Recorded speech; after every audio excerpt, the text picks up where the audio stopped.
मित्रहो नमस्कार. मी चित्रकार वासुदेव कामत.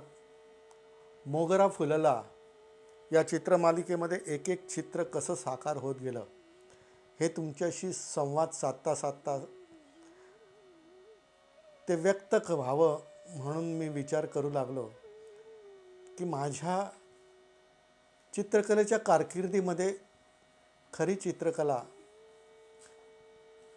कशी बहरली, त्याचा वेळू कसा फुलू लागला, हे एज ऑफ इनोसन्स ही मी जी चित्रमालिका केली होती, ज्याला आपण बालपण म्हणतो, त्यातलं हे पहिलं चित्र होतं. मी लहान असताना 2-2.5 वर्षाचा होतो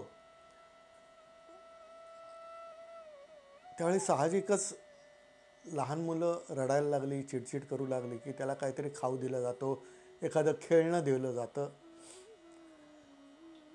परंतु त्यांच्या लक्षात आलं माझ्या आईवडिलांच्या की ह्याच्या हातात जर खडू दिला किंवा एखादा कोळशाचा तुकडा दिला तर भिंतीवरती आणि ओट्यावरती तो रेखाटू लागतो, चित्र काढू लागतो आणि मग त्याची चिडचिड थांबते आणि कितीतरी वेळ मी त्यात रमून जायचो.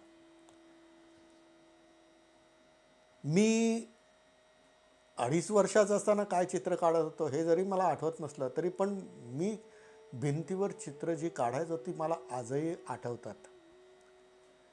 आमच्या घरातल्या चाळीतल्या भिंतीवरती अर्धी भिंत जी असते ती डांबर लावलेलं असायचं. म्हणजे लहानपणापासूनच मला ब्लॅकबोर्ड जणू काय मला तयार मिळाला होता फळा.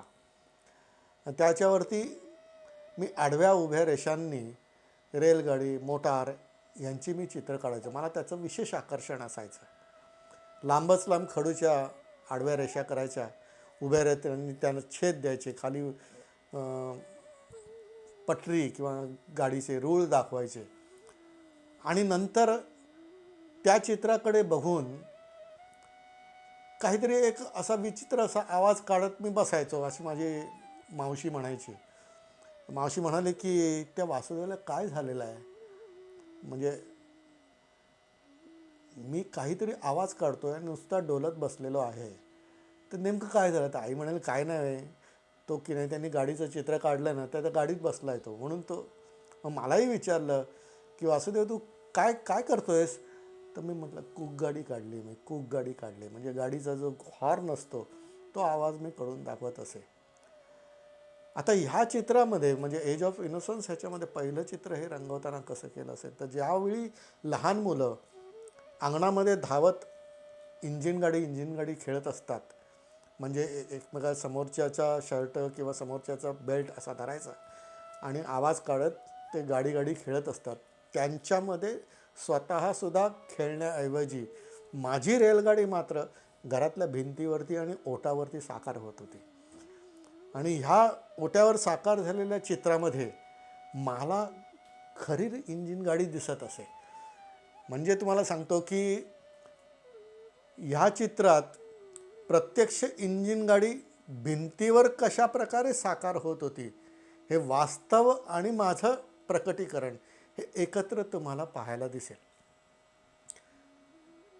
मग गोल चेहरे काढायचे, त्याला नाकडोळे करायचे, उभी रेषा, त्याला हात आणि पाय करायचे, अशी मी माणसं करायला लागलो. आणि मग त्या गाडीमध्ये हळूहळू मला कळायला लागलं की ही गाडी बरोबर झालेली नाही आहे.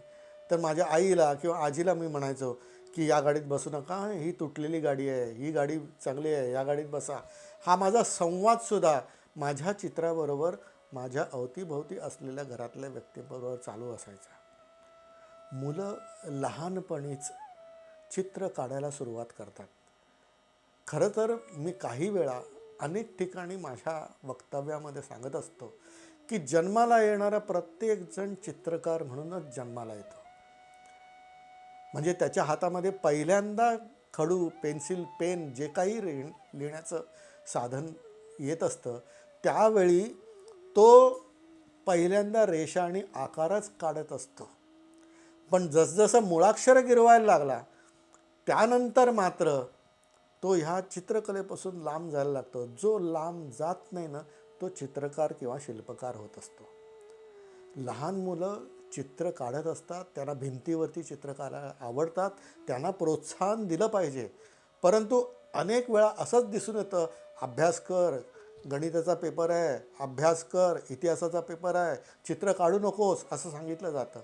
परंतु मला मात्र घरातून नेहमीच प्रोत्साहन मिळालेलं आहे. म्हणजे संध्याकाळी कामावरून आल्यानंतर वडिलांची इच्छा असायची की आज वासुदेवने काय चित्र काढलेलं आहे,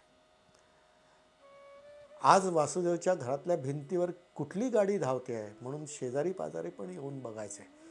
तर माझ्या चित्रकलेच्या ज्या काही उत्कर्षाबद्दलच्या पायऱ्या आहेत याचा अनुभव माझ्याच भोवती असलेला रसिक म्हणून माझे नातेवाईक, माझे आईवडील, माझी आजी एवढंच नव्हे तर आमचे शेजारी पाजारीसुद्धा माझ्या चित्राचं कौतुक करायचे. लहान मुलांच्या कलाकृतीचं कौतुक करणं ही त्यांची पहिली अपेक्षा असते आणि पहिलं प्रोत्साहन असतं. ते माझ्या जीवनामध्ये कसं आलं याकरता पहिलं चित्र मी हे केलं होतं आणि इथून एज ऑफ इनोसन्स ही संपूर्ण चित्रमालिका तयार झाली. अशीच चित्र आकाराला कशी येतात, व्यक्त कशी होतात, प्रकट कशी होतात हे आपण नेहमी संवाद करणार आहोत. पुढच्या भागामध्ये आणखी एका चित्राबद्दल आपण जाणून घेऊ. नमस्कार.